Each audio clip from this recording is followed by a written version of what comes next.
প্রথম ভিডিওটা আপলোড দেওয়ার পর থেকে আজকের দিন পর্যন্ত আমি এরকম কিছু শিখি নাই বা আমার লাইফে এরকম কোনো প্রোগ্রেস হয় নাই যেটার জন্য আমি ভিডিও বানাইতে পারি। আমার লাস্ট 1 মাস আমি প্রোক্রাস্টিনেট করতে করতে দিনগুলো পার করছি, বা আমার গোলের দিকে আগানোর জন্য যেই জিনিসগুলো করা দরকার ছিল বা প্রোগ্রেস করা দরকার ছিল এই জিনিসগুলো একদমই হয়নি। আমার লাস্ট 1 মাসে যেই সময়টুকু ছিল পুরো সময়টাই নষ্ট হয়েছে গড়িমসি করতে করতে। আমার গোলের দিকে আমি এক স্টেপও আগেই নাই। এই জিনিসগুলোর প্রোগ্রেস রাখার জন্যই আমি আমার ইউটিউব চ্যানেলটা ওপেন করছিলাম, যে ঠিক আছে দেখি আমার প্রতি মাসে কতটুকু করে আমি প্রোগ্রেস করতে পারতেছি। কিন্তু লাস্ট 1 মাসে আমি নোটিস করলাম যে আমার একটুও প্রোগ্রেস হয়নি।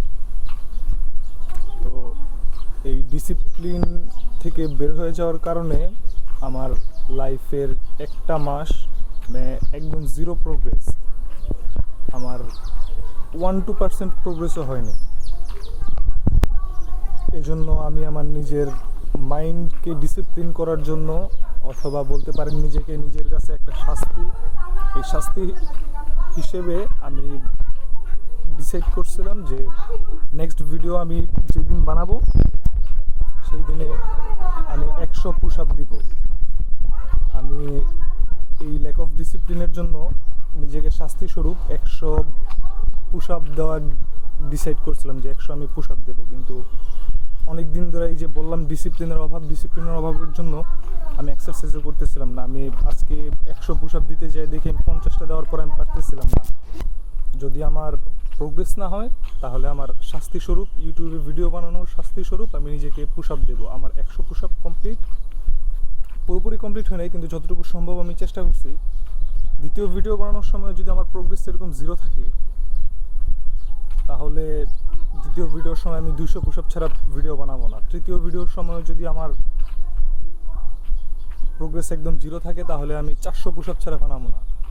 এরকম যদি চতুর্থ, পঞ্চম, ষষ্ঠ ভিডিও পর্যন্ত আমার প্রোগ্রেস জিরো হইতে থাকে তাহলে 200, 400, 600, 800, 1000 এরকম পুশ আপ দেওয়ার পর তারপর আমি ভিডিও বানাবো।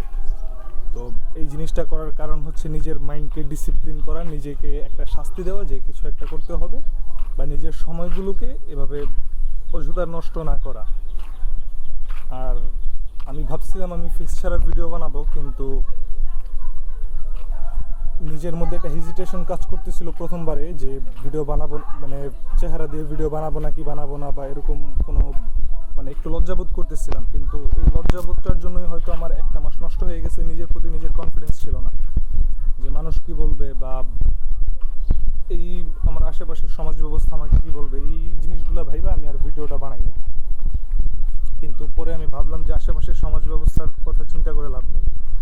আমার নিজের লাইফের প্রোগ্রেস আমার নিজের করতে হবে, বা আমার নিজের প্রোগ্রেসের জন্য যে জিনিসগুলো দরকার সেই জিনিসগুলো আমার করতে হবে। এটা আশেপাশের মানুষের কথা চিন্তা করে লাভ নেই। আশেপাশের মানুষের জীবন আগায় যাবে যদি আমি এরকমভাবে বসে থাকি বা আমার সময়গুলোকে নষ্ট করতে থাকি। তারা আমার দিকে কখনো তাকাবে না। তো নিজের ভালোর জন্য অথবা নিজের প্রোগ্রেস রেকর্ড করার জন্য আমি এই ভিডিওটা করলাম, আমার ফেস সহ ভিডিও বানাইলাম।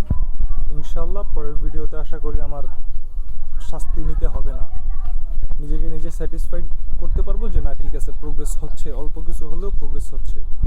আল্লাহ হাফেজ।